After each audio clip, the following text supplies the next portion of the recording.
Hi, hier ist Henry und zwar mal wieder mit dem Korg Mini-Look. Heute wollte ich was zum Sequencer sagen. Der Sequencer hat 16 Schritte. Man kann leider nur 8 davon auf einmal erreichen. Das wurde mit dem Korg Monolog, der im Anschluss an den Mini-Look rausgebracht wurde, dann aufgebohrt. Der hat volle 16 Schritte auswählbar. Aber es gibt hier einen einfachen Knopf zum Umschalten und das Ganze behindert den Workflow eigentlich auch nicht so sehr. Außer dass man eine Notenfolge in die Sequenz einspielen kann, kann man auch noch 4 sogenannte Motions, also Knopfbewegungen aufnehmen. Und das Ganze hilft dabei, die beschränkten Modulationsmöglichkeiten, die der Korg mit diesem einen LFO und nur einem einzigen LFO Destination, also einem Target hat, hilft das Ganze aufzubohren und das Gerät dadurch doch etwas, sage ich mal, lebhaftere Sequenzen spielen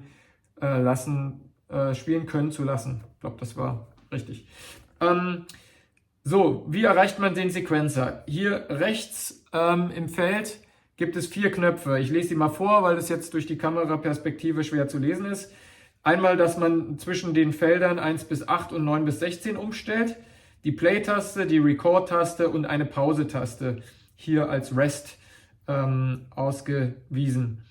Und zusätzliche Sequencer-Einstellungsmöglichkeiten findet man, wenn man auf Edit-Mode geht und dann den zweiten Unterpunkt Sequencer Edit auswählt. Und dann leuchten jetzt auch schon diese 6 Tasten hier. Da findet man auf jeder Taste unterschiedliche Einstellungsmöglichkeiten.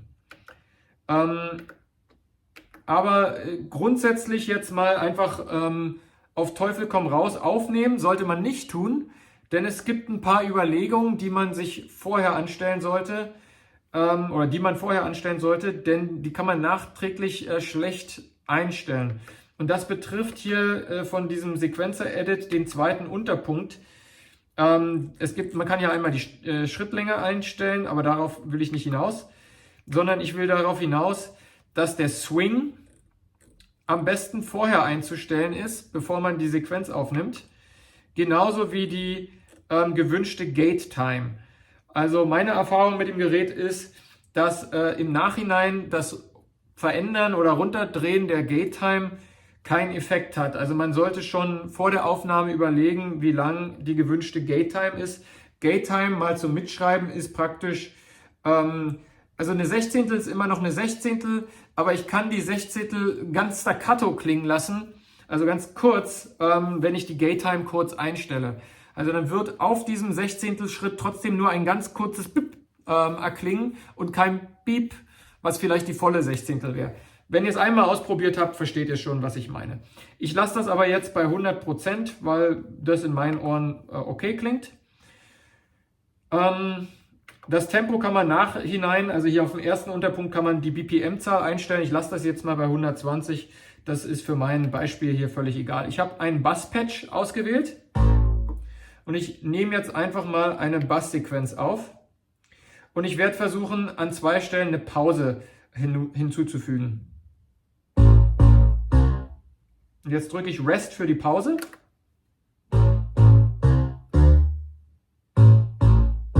Nochmal die Pause.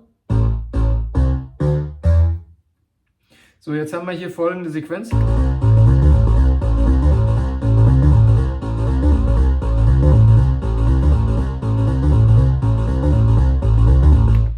Und ich spiele die jetzt mal ab und während ich die abspiele, drücke ich nochmal auf Record, um dann die Motion-Sequenz, also das Drehen der Knöpfe auch noch mit aufzunehmen.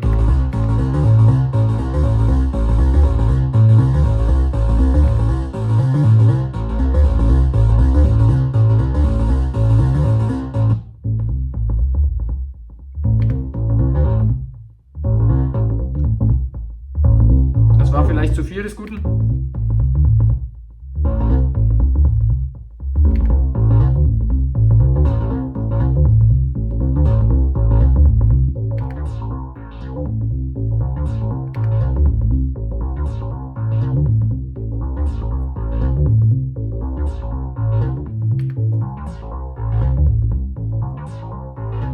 Jetzt habe ich den Shape-Knopf moduliert, die Resonance, die Hüllkurvenintensität und den Filter.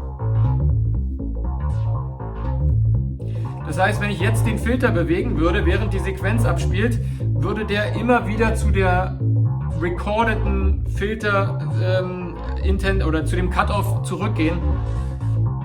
Das heißt, man macht sich so ein bisschen Moment, ich mache mal Pause. Man macht sich damit, man muss es berücksichtigen, wenn man das jetzt für eine Performance, diese Sequenz abspielen will, die Parameter, für die man jetzt eine Motion-Sequenz aufgenommen hat, die sind dann so ein bisschen überflüssig. Also die kann ich dann schlecht noch beeinflussen, weil die jetzt diese aufgenommene Sequenz immer wieder das überschreibt, was ich jetzt live damit machen würde. Also sollte man sich vorher genau überlegen, welche Parameter man modulieren möchte. Aber ich sage jetzt mal, ich war jetzt ganz zufrieden.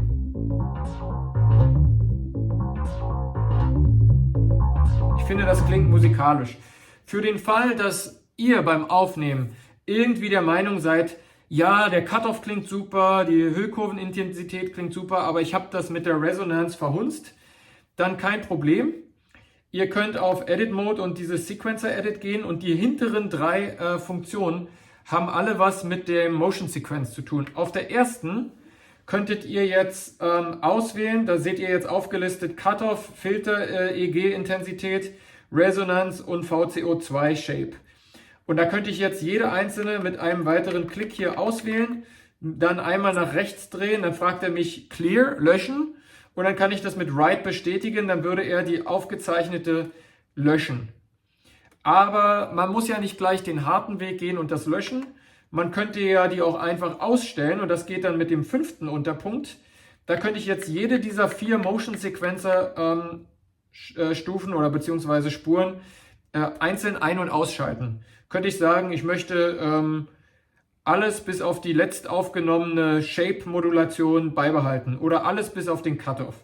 Und dann könnte ich den einfach hier off stellen. Dann ist er aber noch drin und ich könnte ihn dann beim nächsten Mal wieder on stellen. Und der letzte Punkt, 6, da steht hier als Überschrift Motion Smooth.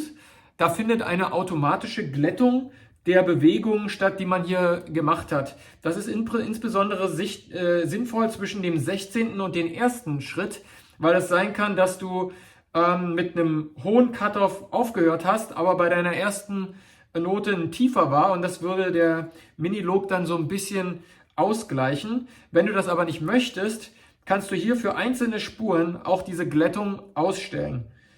Ich lasse es jetzt so, mir hat diese Glättung gerade gut gefallen, aber ich wollte einfach mal der Vollständigkeit halber erwähnen, dass das drin ist. Wer zum Beispiel jetzt so ein bisschen abwechslungsreichere Modulationen mag, der könnte zum Beispiel eine Schrittlänge von unter 16 wählen und dann hätte er, wenn er 15 wählt, würde das immer weiter versetzt abspielen, insbesondere dann, wenn man das zu einem Beat, der im 16, also im 4/4-Takt läuft, abgespielt wird. Ich das jetzt mal...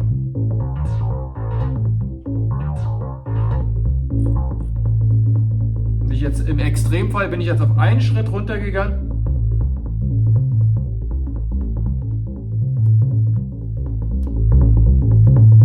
Jetzt spielt er nur die ersten 3 Schritte. Dann ist es fast wie ein Arpeggio.